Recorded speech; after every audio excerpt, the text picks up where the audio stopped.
Hi friends, ఎన్నో రోజుల నుండి ప్యాసింజర్ వెహికల్స్ డ్రైవింగ్ చేస్తున్నారా?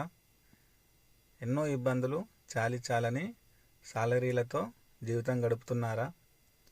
అయితే మీకు ఒక గుడ్ న్యూస్ అండి. మీరు కూడా ఓనర్ అయ్యే అవకాశం ఉంది. ఇది సెంట్రల్ గవర్నమెంట్ స్కీమ్ అండి, పిఎంజిపి. దీంట్లో మీకు సబ్సిడీ వస్తుంది.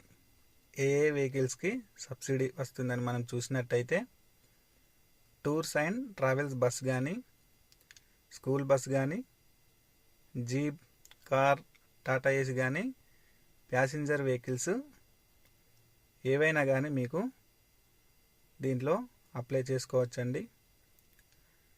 మరి ఎన్ని లక్షల వరకు మనం దీంట్లో అప్లై చేసుకోవచ్చని చూసినట్టయితే 20 lakhs వరకు దీంట్లో అప్లై చేసుకోవచ్చు.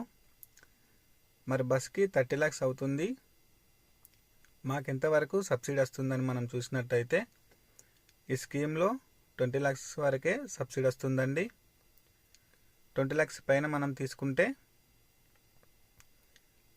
అవి మీరే కట్టుకోవాలి.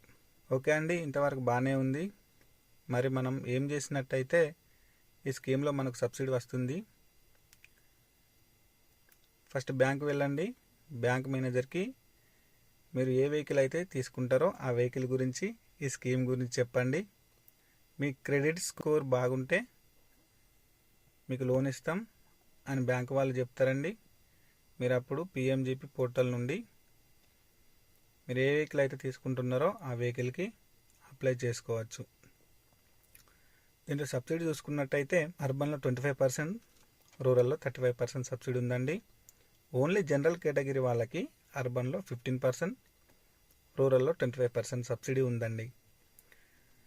మీకు తెలిసిన వారు ఎవరైనా ప్యాసింజర్ వెహికల్ తీసుకుందామని చూస్తున్నారో వారికి ఈ వీడియో షేర్ చేయండి. ఈ వీడియో వాళ్ళకి యూజ్ అవుతుంది.